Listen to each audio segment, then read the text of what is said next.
1월 10일 새벽 기도의 말씀입니다. 오늘 본문은 여호수아 7장 16절부터 26절까지입니다. 이에 여호수아가 아침 일찍이 일어나서 이스라엘을 그의 지파대로 가까이 나아오게 하였더니 유다 지파가 뽑혔고, 유다 족속을 가까이 나아오게 하였더니 세라 족속이 뽑혔고, 세라 족속의 각 남자를 가까이 나아오게 하였더니 삽디가 뽑혔고, 삽디의 가족 중 각 남자를 가까이 나아오게 하였더니 유다 지파 세라의 증손이요 삽디의 손자요 갈미의 아들인 아간이 뽑혔더라. 그러므로 여호수아가 아간에게 이르되 내 아들아 청하노니 이스라엘의 하나님 여호와께서 영광을 돌려 그 앞에 자복하고 내가 행한 일을 내게 알게 하라.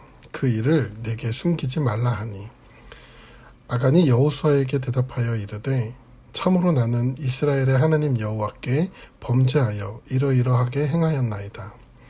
내가 노력한 물건 중에 시내산의 아름다운 외투 한 벌과 은 200세겔과 그 무게가 50세겔 되는 금덩이 하나를 보고 탐내어 가져갔나이다.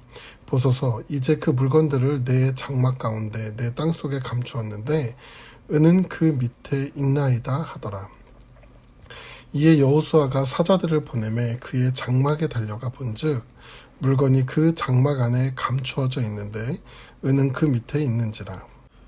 그들이 그것을 장막 가운데서 취하여 여호수아와 이스라엘 모든 자손에게 가지고 오매 그들이 그것을 여호와 앞에 쏟아 놓으니라. 여호수아가 이스라엘 모든 사람과 더불어 세라의 아들 아간을 잡고 그 은과 그 외투와 그 금덩이와 그의 아들들과 그의 딸들과 그의 소들과 그의 나귀들과 그의 양들과 그의 장막과 그에게 속한 모든 것을 이끌고 아골 골짜기로 가서 여호수아가 이르되 내가 어찌하여 우리를 괴롭게 하였느냐. 여호와께서 오늘 너를 괴롭게 하시리라 하니 온 이스라엘이 그를 돌로 치고 물건들도 돌로 치고 불사르고 그 위에 돌 무더기를 크게 쌓았더니 오늘까지 있더라. 여호와께서 그의 맹렬한 진노를 그치시니 그러므로 그곳 이름을 오늘까지 아골 골짜기라 부르더라. 아멘. 하나님의 이끄심으로 이스라엘 백성은 가나안의 첫 번째 관문인 여리고성을 점령합니다. 우리가 잘 아는 대로 이스라엘 백성의 정복 전쟁에 있어 그 전쟁의 모든 주체는 하나님이 되십니다. 전쟁의 상황 가운데 하나님이 이스라엘 백성에게 원하시는 모습은 바로 순종입니다. 그래서 여리고의 전쟁 가운데 그들의 손으로 한 것은 아무것도 없었습니다. 오로지 말씀에 순종하는 모습뿐이었죠. 하나님은 왜 이스라엘 백성에게 순종을 요구하시는 것일까요? 성경에서 말하는 순종은 복종이나 의무감의 따름이 아닙니다. 하나님을 향한 순종의 동기를 보면 그 안에는 사랑이라는 것이 깔려 있습니다. 하나님을 사랑함으로 인해 하나님의 명령을 따르는 것으로 나타나야 한다고 모세는 여러 번 강조하였습니다. 하나님을 향한 순종은 힘들지만 어쩔 수 없는 의무로 행하는 것이 아닌 사랑으로 기쁨 가운데 따르는 행위가 바로 순종인 것입니다. 그래서 순종에는 하나님을 향한 사랑의 마음이 깔려 있는 것이죠. 그럼 반대로 불순종은 무엇일까요?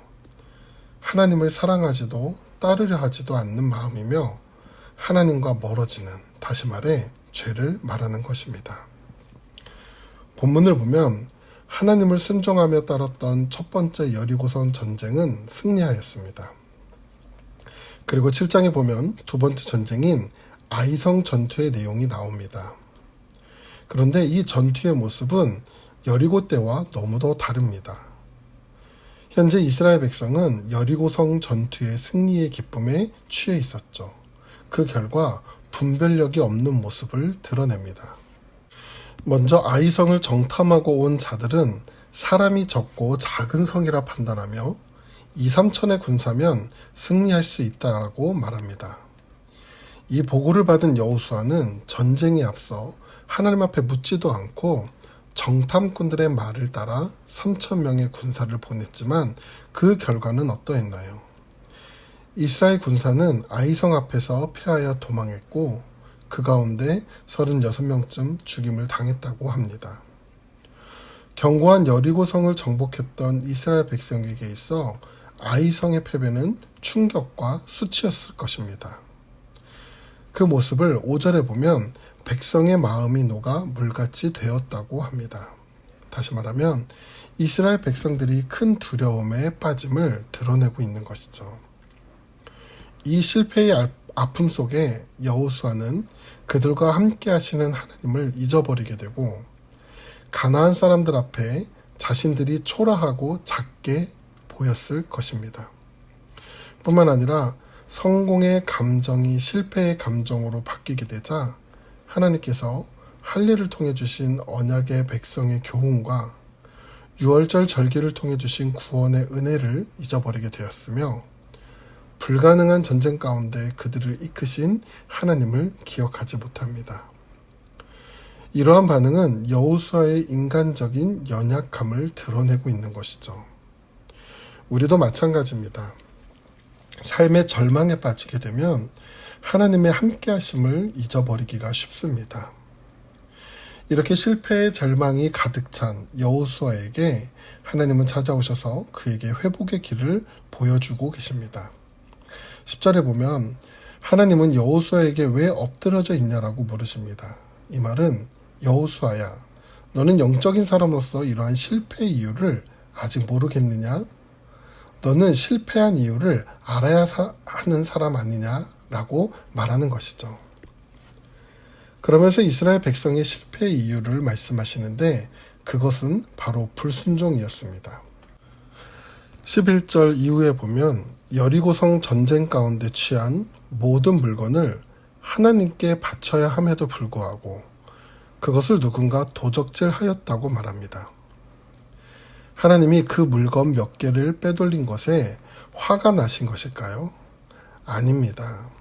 핵심은 하나님의 말씀의 순종입니다. 앞서 말한 대로 가나안 정복 전쟁에 있어 중요한 것은 순종이었습니다. 하나님은 실패의 이유를 말하며 이스라엘 백성이 하나님 앞에 다시 성결케 하기를 요구하십니다. 그들이 가졌던 교만한 마음과 하나님을 향한 순종의 마음을 회복하라고 말씀하며 이어서 아간의 죄를 찾아내는 과정을 말씀하십니다. 16절부터 18절의 말씀을 보면 이렇게 나옵니다. 이에 여호수아가 아침 일찍 일어나서 이스라엘을 그의 지파대로 가까이 나아오게 하였더니 유다 지파가 뽑혔고 유다 족속을 가까이 나아오게 하였더니 세라 족속이 뽑혔고 세라 족속의 각 남자를 가까이 나오게 하였더니 삽디가 뽑혔고 삽디의 가족 각 남자를 가까이 오게 하였더니 유다 지파 세라의 증손이요 삽디의 증손자요 갈미의 아들인 아간이 뽑혔더라. 여호수아는 이튿날 아침 일찍이 이스라엘을 지파별로 가까이 나아오게 하여 제비를 뽑게 합니다. 이때 유다 지파가 뽑혔고 그 다음으로 유다 족속을 가까이 나아오게 하여 제비를 뽑으니 세라 족속이 뽑혔으며 그 족속 가운데 남자들을 모아 제비를 뽑으니 삽디가 뽑혔고 그 가족 중 또 남자를 모아 뽑으니 갈미의 아들인 아간이 뽑히게 되었습니다. 여기서 궁금증이 드는 것은 하나님은 한 번에 아간을 지목할 수도 있었는데 왜 이렇게 불필요해 보이는 과정을 거치게 하신 것일까요? 그 이유는 먼저 제비 뽑기를 통하여 죄의 심각성을 다시 한번 생각하는 시간을 주기 위함이었는데 모두가 심각한 상황에서 죄의 뿌리가 얼마나 큰 결과를 가져오는지 알리기 위함이었습니다. 그리고 또 한 가지는 제비를 뽑는 과정의 시간 가운데 아간이 먼저 하나님과 이스라엘 백성 앞에 자신의 죄를 자복할 수 있는 시간과 기회를 준 것입니다. 하나님은 아간의 죄를 아셨지만 그가 먼저 회개하여 용서를 받을 수 있는 시간과 기회를 주신 것이죠. 그런데 아간은 자신의 족속이 뽑히고 자신의 가족이 뽑히며 마침내 자신이 제비를 뽑게 될 때까지 아무런 반응을 하지 않았습니다. 오히려 빠져나갈 수 없는 결과 속에 죄를 고백하게 됩니다. 그러나 그 결과는 어땠나요? 아간과 그의 가족 그리고 그에게 속한 모든 것이 죽음으로써 심판받게 되었습니다. 사랑하는 태국 한인교회 성도 여러분, 오늘 아이성의 패배 가운데 이스라엘 백성의 모습과 아간을 통해서 우리가 생각해 봐야 할 것은 무엇일까요? 먼저 오늘 우리의 삶이 하나님 앞에 겸손하며 순종의 삶으로 살아가고 있는지 살펴보시기 바랍니다. 우리는 삶의 성공과 기쁨 속에서 하나님의 은혜를 잃어버리는 순간이 없는지 생각해 봐야 합니다. 사실 우리의 삶의 모든 순간은 하나님의 은혜입니다. 그런데 이것을 잊어버리는 순간 우리는 주어진 삶을 우리의 생각과 방법대로 살아가려 합니다. 그러다 실패와 좌절의 순간이 오면 여호수아와 같이 믿음을 잃어버리며 절망과 두려움에 빠지기도 합니다. 그럼 우리는 그 순간에 무엇을 생각해야 할까요? 그것은 바로 하나님 이스라엘 백성을 향하여 요구하신 성결입니다. 교만하였던 우리의 모습, 말씀에 따라 살지 못했던 삶, 하나님을 전적으로 신뢰하지 못하였던 우리의 연약한 모습들, 이 모든 것을 돌이켜야 합니다. 그리고 그것을 돌이키고 회개할 때가 바로 지금이라는 것이죠. 우리는 연약해 실수할 수도 있습니다. 하나님도 아시지요. 그래서 우리에게 돌이킬 시간을 주시는 것입니다. 제비뽑기가 막바지에 이를 때까지 숨어있는 것이 아니라 하나님께서 여러분의 삶 가운데 성결을 요구하신다면 우리가 반응해야 할 때가 바로 지금인 줄 믿습니다. 기도하겠습니다. 사랑이 많으신 하나님, 오늘 우리가 살아가는 삶 속에 하나님을 신뢰하고 믿으며 순종의 모습으로 살아가야 하지만 때론 우리의 교만함으로 하나님을 잃어버리고 우리의 방법과 힘을 의지하며 살아갈 때가 많습니다. 이런 연약하고 부족한 우리의 모습을 용서하여 주시고 하나님 없이 살아가는 삶 속에 겪는 모든 절망과 고통의 순간 속에서 가장 먼저 하나님을 향한 믿음과 신뢰와 순종의 모습을 회복할 수 있도록 인도하여 주시옵소서. 오늘 하루 하나님의 인도와 보호하신 가운데 살아갈 은혜를 주실 줄 믿으며 예수님의 이름으로 기도드립니다. 아멘.